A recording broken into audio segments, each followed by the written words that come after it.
Okay, hello everyone. I'm Stubs and we're going to look at hyperbolic functions today, and specifically A-level on the EDXL specification. So here we've just got what you need to know for this topic, but we're going to focus today on number one, so defining hyperbolic functions in terms of e to the x, being able to then sketch those functions on a graph, and finally finding some exact values or solving some quite simple equations. So at this point, it's probably a good idea to look at what a hyperbolic function or a hyperbola, which is the curve that it's describing, actually is. So these are all parts of something called conic sections. So if you take a horizontal cut for a cone, you would get a circle as the cross section. If you took a cut that was parallel to the slope of the cone, just draw this on. So if we took that sort of parallel plane, you'd then get a parabola as your cross section. And a hyperbola is actually something a little more complex, where you need to imagine a double cone, so one cone on top of the other. And the hyperbola would be where you have a plane that is steeper than the slope of the cone, but not quite vertical, and it needs to go through both of those cones, but not through the apex. And then you'll end up with two curves, which is your hyperbola. So the good news is that this isn't really that important for exam questions. We're mostly going to be focusing on using the exponential definitions instead, but it's quite useful to have that just as a bit of a background. Let's look at these exponential definitions, and we'll start with sin x, which is equal to e to the x minus e to the minus x all over 2. Then cos x is e to the x plus e to the minus x over 2. So you might notice that the only difference here is that sin is minus and cos is plus. So tan x, we should know, is sin x over cos x, like with trigonometric functions. And we can write this as e to the 2x minus 1 over e to the 2x plus 1. And this is something that we can actually prove. So we're going to go ahead and do that now. Okay, so first step, tan x equals sin x over cos x. Now that we know that sin x is e to the x minus e to the minus x over 2, and we're going to be dividing this by cos x, so we can just sort of flip the cos x to give us e to the x minus e to the minus x over 2 times 2 over e to the x plus e to the minus x, because this is the inverse of cos x.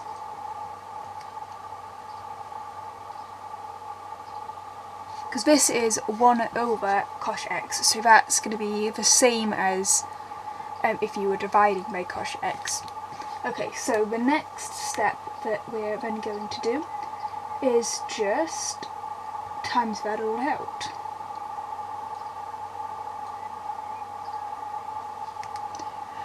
Okay, so our next step is that this 2 and this 2 cancels neatly, giving us e to the x minus e to the minus x over e to the x plus e to the minus x.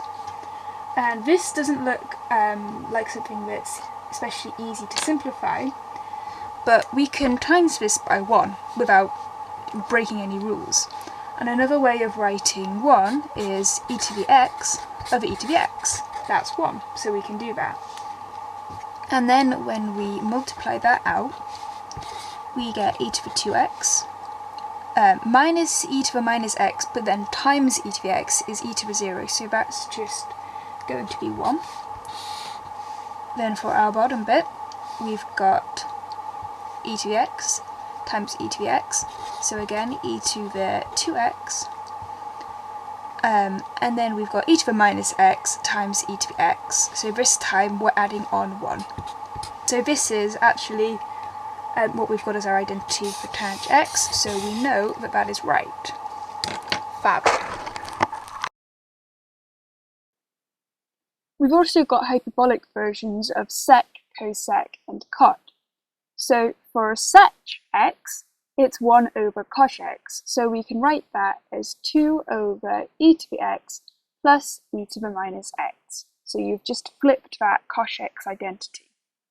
Then for cosec x, that's equal to 1 over sine x, so we can write that as 2 over e to the x minus e to the minus x. And for cof x, we can use 1 over tangent x to give us e to the 2x plus 1 over e to the 2x minus 1. So you might have noticed these restrictions here at the side, and this will make more sense when we actually plot a graph of these functions. And you'll see that f of x can only take some values, and also if you've got an asymptote, x might not be able to take some values. So we're now going to start sketching some of these functions. And we'll start with sine x. So there's two ways you can approach this. And the first way is to think about averaging two different graphs. So if I was to average a and b, I'd do a plus b over 2. So this equation here for sine x you can think of as the average of ex and minus e to the minus x. So if I then plot the graph of e to the x, you can see that up at the top. And then I can also plot the graph of minus e to the minus x. Now to get that minus x bit, we reflect it in the y-axis. And to get the minus in front of the e to the minus x, we reflect it in the x-axis. So let's go ahead and plot both of those graphs onto the graph below. And now we can take an average of the two by drawing between them. So that's quite an inexact way of plotting the graph, but it gives you a general idea of what it will look like. The second way that you could plot this graph is by considering what f of x will do as x tends towards infinity or negative infinity. So as x tends to infinity, e to the x becomes e to the infinity, which is a very large number, minus e to the minus infinity, which is a very small number. So this tells us that as x tends to infinity, f of x tends to infinity too.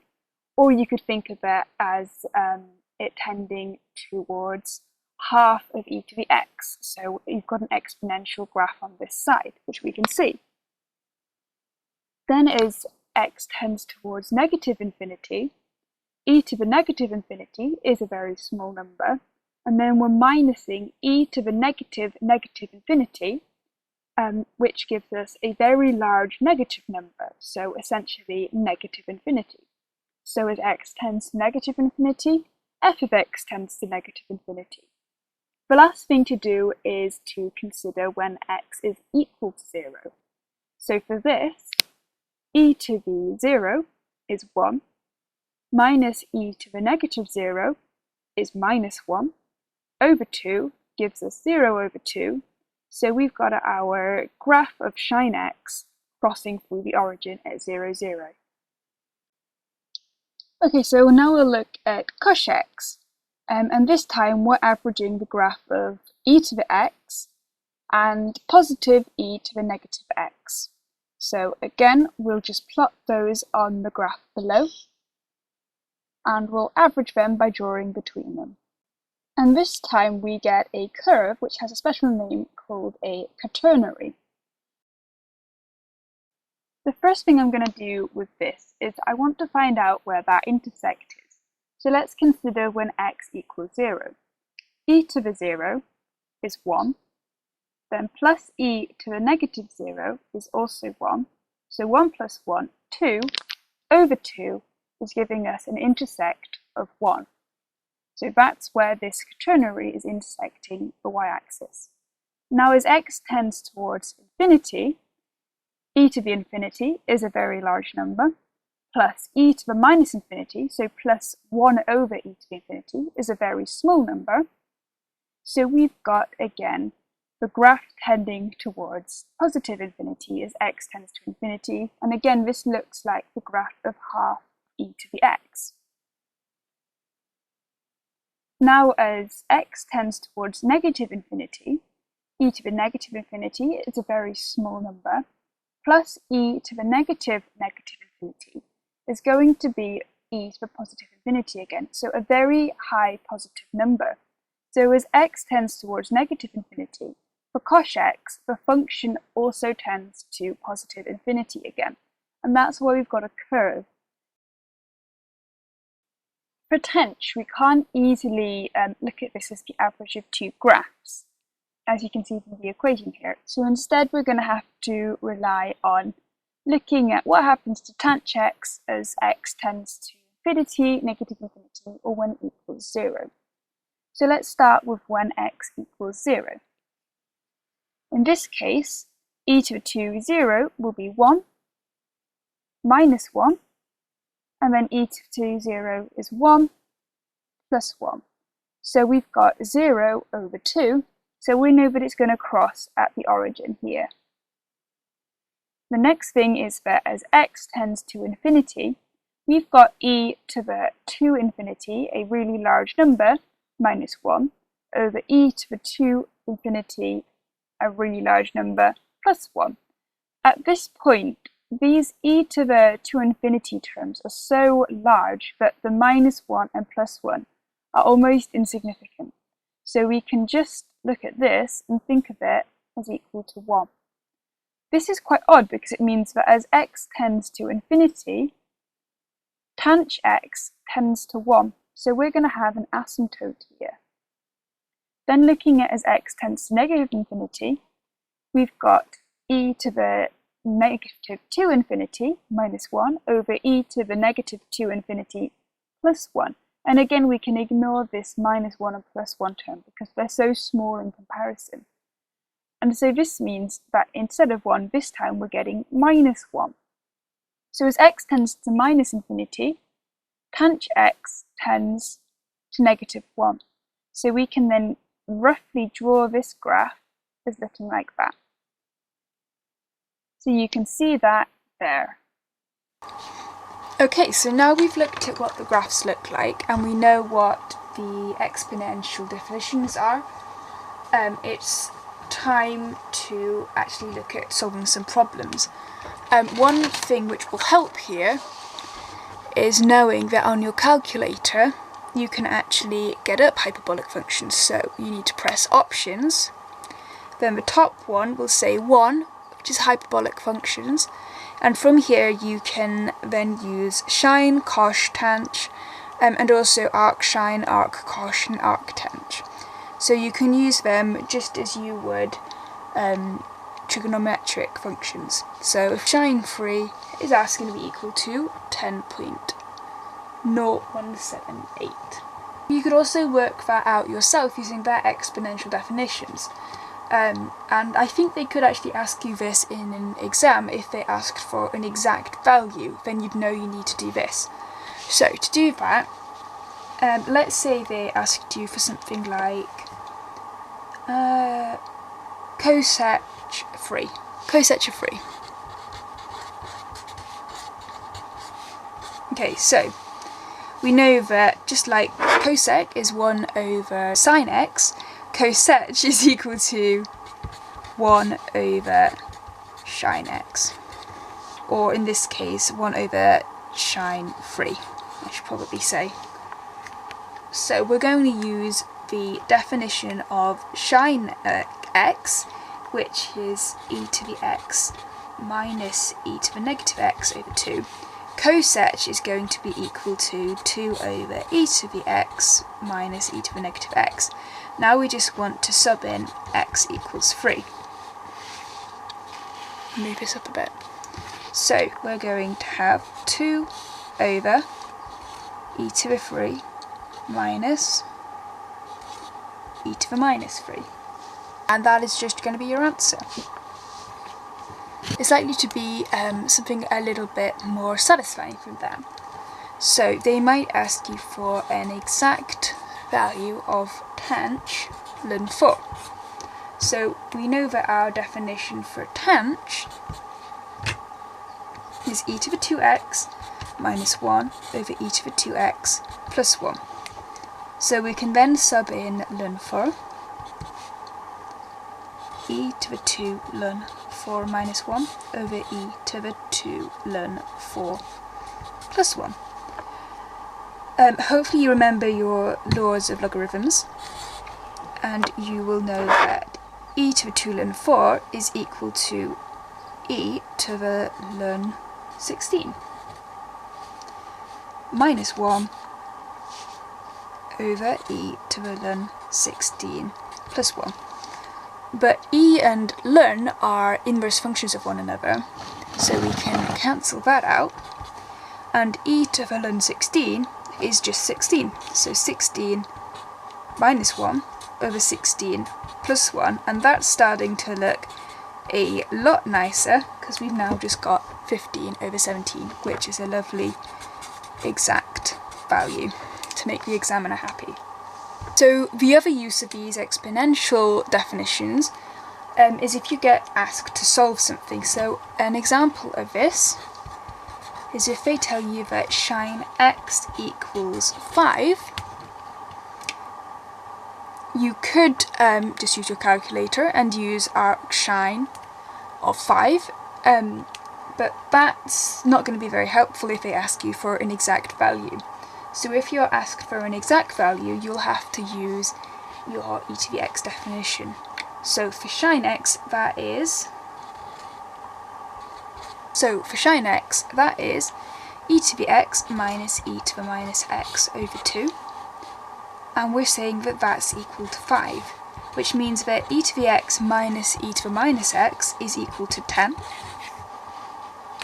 At which point you might be noticing that this could be turned into a quadratic. A way to recognise this is that we've got 3 terms where the powers are all sort of consecutive. So you can think of this 10 here as e to the 0, because e to the 0 would be 1. So we've got e to the negative x, we've got e to the 0, and we've got e to the x. So we're going to make this a bit prettier by timesing it all by e to the x.